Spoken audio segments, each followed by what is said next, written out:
All right, viewers, India is officially in polling season as dates for the upcoming elections in 4 states and the Union Territory of Puducherry have been announced.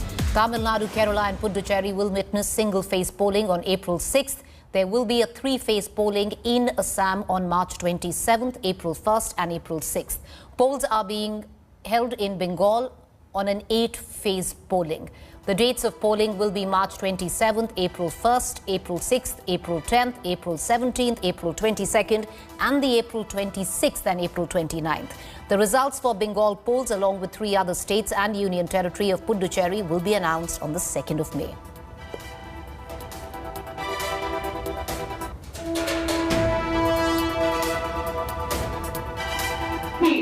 Please see, BJP has the agency power. BJP has the government of India power, but one central government cannot misuse their own power for a state election. And if you do it like this, if you allow it like this, then there will be a big blunder. And then you have to face the music. We are not. We the common people, we will fight out our battle. But I will request the Election Commission, stop misuse of the money. BJP already sent the money on the district through all the agencies. I have with me M&M Chief Kamal Hassan. Thank you for joining us, sir. So we are seeing that the election announcement has been made. April 6th is the election. So how do you see this, sir? Are you worried that it's too soon? No, we were ready for April. We only didn't know the date. Now that we know it, we are enthused and we will hit the ground running. Thank you.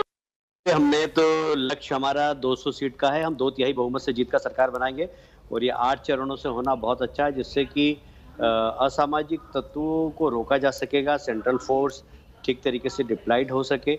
इसके लिए बहुत ज़रूरी था कि span थोड़ा बड़ा हो और मैं समझता हूँ चुनाव आयोग ने सही निर्णय लिया है और सभी दलों का, सिर्फ भारतीय जनता पार्टी का नहीं, CPM कांग्रेस ने भी कहा था कि चुनाव ज़्यादा चरणों में हो और सेंट्रल फोर्स वहाँ पर हो। मुझे खुशी है कि अभी 125 कंपनीज अभी उन्होंने भेजी है सेंट्रल फोर्स की और मुझे लगता है कि चुनाव शांतिपूर्ण होगा। इलेक्शन कमीशन ने भी उसको चुनौती की तरह लिया है। I'm going to cut across immediately to my colleague Moshmi, who's joining us live with the very latest. Moshmi, the election dates have been announced. The bone of contention comes from West Bengal, where a question has been raised on the Election Commission. And that's a grave question that the Chief Minister is raising. On whose behest has an 8-phase election being announced in West Bengal? Right, Preeti. You know, the Chief Election Commissioner, just before his retirement, this was to be his last PC on the assembly elections.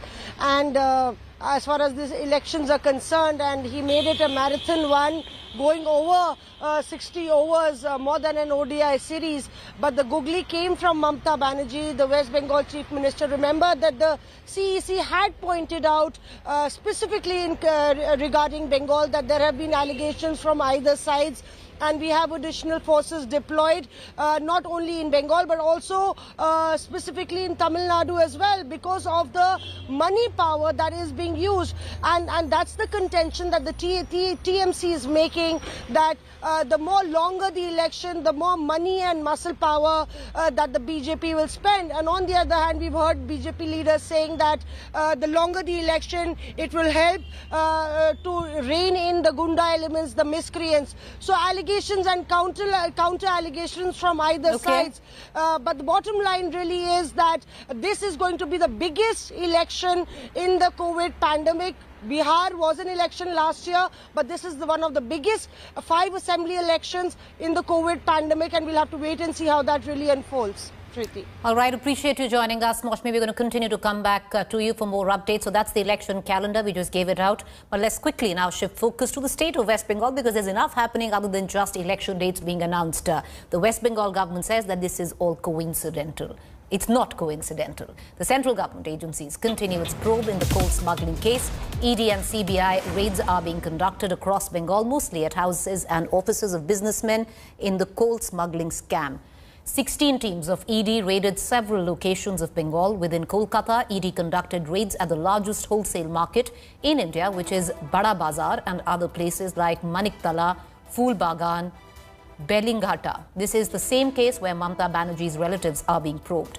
Earlier this week, Mamata's nephew, wife Rujira Banerjee and her sister Menaka Gambhir were questioned by the CBI.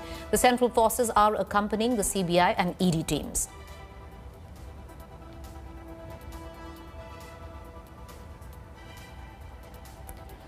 All right, so that's the latest that is coming in. The West Bengal government alleges that all of this is vendetta politics, which is playing out just 2 months before elections kick in, and now not just even 2 months, about exactly a month before elections kick in West Bengal. I want to connect to my colleague Prema, who's joining us with the very latest from West Bengal. Prema, what more can you add in terms of the investigations that were conducted today?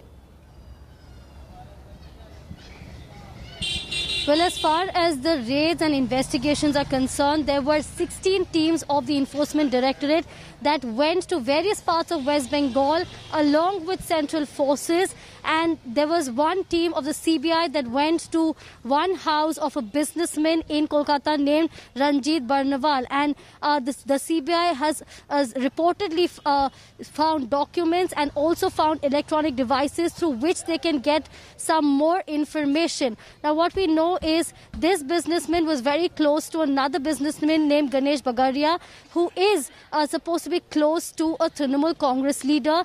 And we must remember that when it comes to the coal smuggling scam, this is the same case in which Abhishek Banerjee's wife Rujira Banerjee and her sister Menaka Gambhir were questioned by the CBI earlier this week. And we also know of the ED which raiding various houses in West Bengal, and there were 16 teams of the Enforcement Directorate which looked at houses in Durgapur, in Damdam, in Hooghly, and in some markets where there were offices over here in Kolkata, which include Bada Bazaar and the Phul Bagan area. As far as the Damdam area is concerned, this is where the CA of Anup Maji, who's the kingpin of the coal smuggling scam, stays. And the CA, his house was raided because the ED believes that there could be crucial evidence that could be found there. And what we also know, Preeti, is that the investigators are trying to look at whether there was black money which was converted into white money, and also other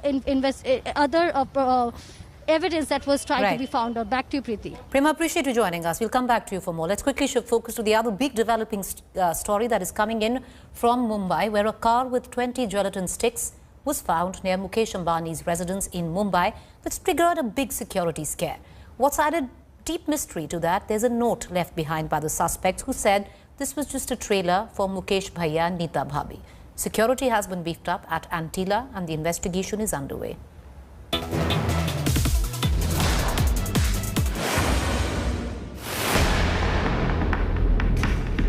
Is there a threat to India's richest man? Is someone looking to scare him at his home? If not, then what explains this suspicious SUV, a load of dangerous explosives, and a threatening handwritten letter found outside the billionaire's Mumbai home? The disturbing threat on wheels unfolding in the shadow of Antilia, the towering residence of India's wealthiest family. But let's first trace back for you how it began. It started at 1 a.m. on Thursday when this vehicle was detected suspiciously positioned not far from the Ambani home. India Today also has footage of the man inside the vehicle, but he remains unidentified at this time. Two vehicles can be seen in the footage, a Scorpio and an Innova. The driver parks the Scorpio and leaves in the Innova. Who is this man in these images? Heavy security and dog squads were rushed to the spot, an unusual scene in a locality otherwise posh and protected. We are present outside the Antilia, and here you can see how Mumbai police officials are present for security. Also, the whole road leading to the bungalow is completely sealed, and also there is heavy presence of Mumbai police officials. Let's get you closer now to the suspicious vehicle in question, where on Thursday, the bomb squad carefully opened it and exposed the scary contents. A Mahindra Scorpio. Inside it, a package with 20 gelatin sticks. Explosives that need a detonator to work, but disturbing nonetheless. But perhaps most damningly, a letter recovered from inside the car placed in a Mumbai Indians bag. A letter with a scary script of threat. Addressed to Neeta Bhabhi and Mukesh Bhaiya, the letter says this is just a trailer of what is yet to come. But who could this letter be from, and why this threat to Mukesh Ambani and his family? Disturbingly, the Mumbai police has said they have found number plates inside the SUV matching number plates used in Mukesh Ambani's security vehicles. A dangerous indicator that the Scorpio may have intended to attempt entry into the Antilia compound. कोई तो explosive मिला है उसमें, लेकिन वो crime branch investigate कर रहे हैं, हम लोग के पास नहीं, हम लोग का नहीं वो प्रोसेस देख रहा है। मुकेश अंबानी के घर के कुछ दूरी पे एक स्कॉर्पियो वैन मिली है। उस स्कॉर्पियो वैन में कुछ जिलेटिन पाया गया है। इसकी पूरी जांच मुंबई क्राइम ब्रांच कर रहा है। जो भी असलियत है जल्द से जल्द सामने आएंगे। Reliance Industries, reacting to the threat, has said that they have confidence that the Mumbai police will carry out a thorough probe quickly. As the investigation continues, and while it is too early for conclusions of any kind, Mukesh Ambani's name has echoed in the political landscape recently. First at the farmers' agitation, and then by Congress leader Rahul Gandhi to attack the Modi government. But the biggest question now remains the details of the investigation. Who brought the SUV? Who is this man in the driver's seat? Who wrote the letter? What is this entire threat really all about?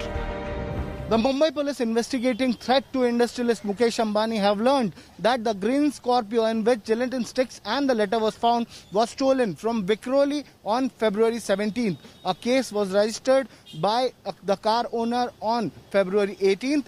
While the accused involved tried to remove the chassis number of the vehicle, it was somehow retrieved by police officials. Mumbai police has formed over 10 teams to investigate this case. With camera person Samir Shanbag, this is Divyesh Singh in Mumbai for India Today. Meanwhile, the private hospitals are gearing up now to join the second phase of vaccination drive for coronavirus. The government has designated 24,000 private hospitals to vaccinate people from the 1st of March.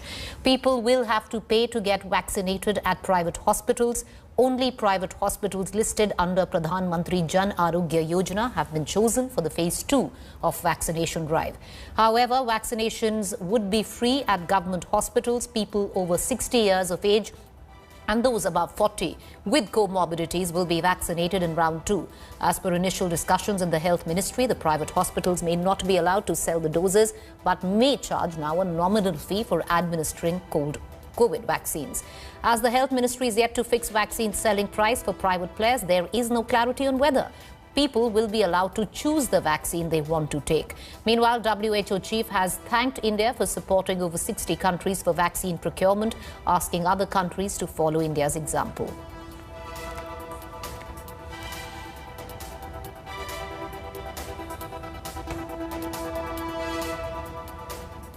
Shifting focus, days after India and China pulled back their troops from strategic heights at Pangong Tso, foreign ministers of both India and China have held their first formal telephonic conversation yesterday that lasted 75 minutes. Both parties have agreed to establish a communication hotline to exchange opinion in a timely manner.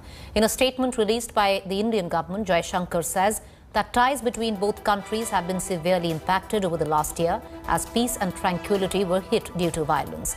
Jaishankar also proposed these are mutual respect, mutual sensitivity and mutual interests as the approach to the relationship.